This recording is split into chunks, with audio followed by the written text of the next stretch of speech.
Ram Ram. So I just completed my first Sherlock Holmes title, और I don't know if it will be the last.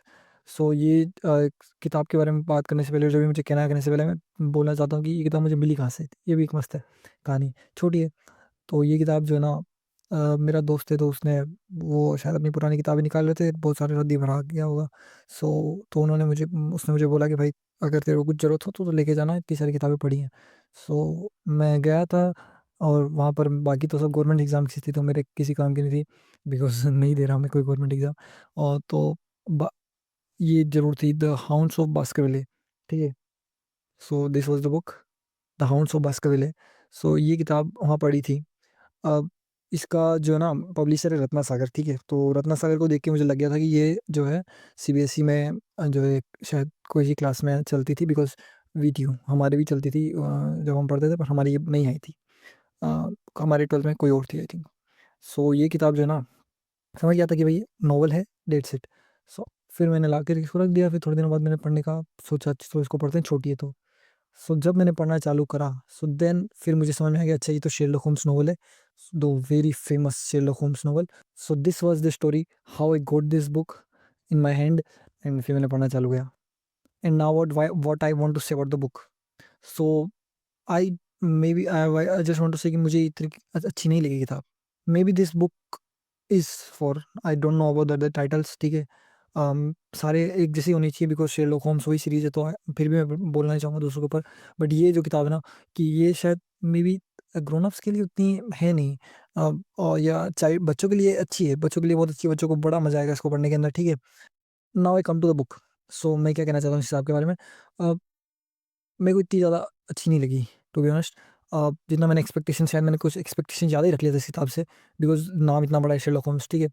So this is what, now what are the pointers. ठीक है। तो सबसे पहली बात तो ये ना, ऐसे ही लगता है कि ये किताब जो है ना, बच्चों के लिए ज़्यादा है, ग्रोन अप्स के लिए कम है। Because as a grown up हमने ऐसी ऐसी बहुत सारी इंट्रिगिंग कहानीज आती हैं मूवीज़ में थ्रू, मैक्सिमम हम बुक्स कम पढ़ते हैं अब। तो मूवीज़ के थ्रू जो कहानियाँ आती है वो बड़ी पेचीदा कहानियाँ होती हैं। ठीक है। तो इस तरह की कहानियाँ, जिसमें सुपरनेचुरल मिला के भी उसको वापस नीचे ही लाना है कि भाई ये सुपरनेचुरल नहीं है, कुछ केमिकल्स का यूज़ करना, that's so very very predictable चीज़ें। तो यहाँ पे मतलब ऐसा लगता है कि as a grown up I, मेरे को बहुत सारे प्रिडिक्टेबल, बहुत सारा ऑब्वियसनेस कि अरे तो ऐसा तो होना ही था, तो इसलिए मुझे इतना खास मज़ा नहीं आया। गुत्थी सुलझने के बाद लगता था कि ये तो वेरी ऑब्वियस था। जैसे कि शुरुआत में बुक फोकस करती है बेरीमोर्स के ऊपर, बेरीमोर्स के ऊपर ज़्यादा सस्पिशन क्रिएट करती है, बट पता लगता है कि वो तो कुछ नहीं है। ठीक है। स्टेपल्टन्स जो होते हैं, जो असली कल्प्रिट निकलता है, वो उसके ऊपर ज़्यादा इतना करा नहीं जाता है फोकस ना, बड़ा कि टफ क्वेश्चन। सो देन वो कल्प्रिट निकल जाते हैं। सो ये वेरी वेरी वेरी प्रिडिक्टेबल। किताब भी बहुत पुरानी लिखी गई थी, इसी से इंस्पायर होके कि जो बहुत सारी कहानियां बनी है। ठीक है। तो this is not the fault of this book, but still now we need something more, जो थोड़ा थ्रिल दे सके। एंड सेकंड, इस किताब में मतलब ना काफ़ी देर तक तो होम्स था ही नहीं। मतलब होम्स शुरुआत में आता है, देन बीच में फिर वॉटसन और सर हेनरी ही काम कर रहे होते हैं। ठीक है। सो दे वर जस्ट ऑब्जर्विंग थिंग्स, और वो उस तरफ जा ही नहीं रहे हैं जिस तरफ क्वेश्चन होना चाहिए। ठीक है। आई डोंट नो, ये होम्स को बड़ा दिखाने के लिए वॉटसन का कैरेक्टर को दबाया जाता है, आई डोंट नो।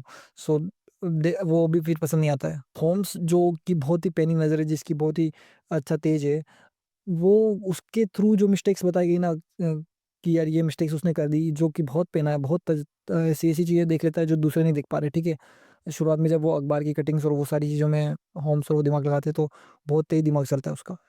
बाद में जब वो होम्स की से गलती होनी होती है, तब ऐसा लगता है, अबे यार ये how can you do this, you are Sherlock Holmes, how can you. जैसे कि फॉर एग्जांपल, जब उसको एक इनको डेड बॉडी मिलती है। ठीक है। तो वो बाद में तो लगता है शेल्डन की डेड बॉडी है, बट वो कपड़े पहन रखे होते हैं उसने, उनके क्या बोलते हैं, सर हेनरी के। सो एकदम ये लोग शो क्रिएट कर देते कि ये तो गया, ठीक है, हमारा क्लाइंट मर गया।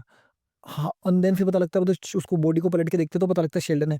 सो how come Sherlock Holmes can not identify the person. ठीक है। जबकि भाई आदमी की कट काती अलग होती है, स्किन टोन, एवरी बहुत सारी चीजें होती है, सिर्फ कपड़े ही थोड़ी होते हैं। और you are Sherlock Holmes, you आपको तो वो दिखता है जो दूसरों को नहीं दिखता। सो मतलब फिर वो मजा नहीं आता है। In the next point, how come things को वेरी वेरी क्या बोलते हैं, इतनी बड़ी बड़ी चीजें अनोटिस कैसे आ सकती है। सबसे जो फेमस जो है उसका कुत्ता, हाउंड, मतलब जो फेमस हाउंड, मतलब जो सबसे जिससे डर रही है पूरी, जो आसपास इलाका है पूरा, वो अननोटिस जाता है कि एक बंदा उस कुत्ते को पाल रहा है। एंड वो किसी ने नहीं देखा। वो अपने घर पे भी लाके बाँधता है कभी और किसी ने नहीं देखा। सो मतलब इस पे क्वेश्चन आता है कि भाई हाउ हाउ कम? और इसके अलावा जो लास्ट में जो आइडेंटिफिकेशन होता है मतलब उसमें आखिरी ताबूत में आखिरी कील लगती है ना स्टेपल्टन की, कि भाई वो वही है।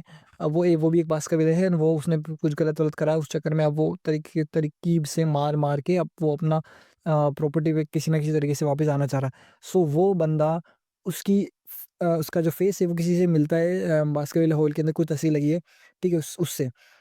How come no one else has noticed this? मतलब इतना तो दिख ही जाता है ना जो बंदा सर मतलब जो बास्करविले रह रहे हैं I am forgetting the name of the one who was murdered शुरुआत में जिनकी मर्डर हो गया था, जिसके ऊपर ये कहानी बनी है। सो वो बंदा how did he didn't notice them? How Barrymore जो वहाँ रहते थे उन्होंने कैसे नोटिस नहीं किया, ठीक है? एंड ये लोग जो है वो जादूगर हैं, वो आते ही नोटिस कर लेते हैं, बाकी सब लोग बेवकूफ़ हैं, दे didn't notice. So this book is like मतलब वही वापस बच्चों पे आते हैं क्योंकि अ, पुलिस अगर इन्वेस्टिगेट करेगी they will not leave any stone unturned, ठीक है?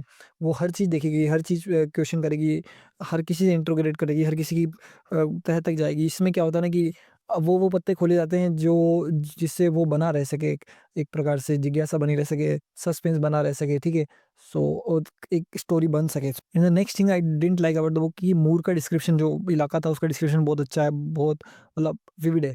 बट स्टिल फॉर मतलब ये मेरी कमी है कि इंग्लिश जो है उसमें थोड़ी-सी मतलब मेरा लूज़ एंड है इंग्लिश के ऊपर। सो मेरे को मुश्किल हुई बार-बार उसमें घुसना, उसको विज़ुअलाइज़ करना, ठीक है? It was not very easy to completely उसकी डाइव करना उसके अंदर, है ना? फ़ील ले ले पाना। सो यहाँ पर it was negative point of me I think rather more of me rather than the author, but still it was. So villain को थोड़ा-सा क्लेवर बताने की कोशिश करी गई है और मान लेते थोड़ा क्लेवर था। शेरलॉक होम्स के मुँह से बहुत सारी तारीफ़ कराई गई उसकी, ठीक है? कि भाई ऐसा तो केस हमने देखा नहीं और ये बहुत चतुर है, चालाक है, ठीक है?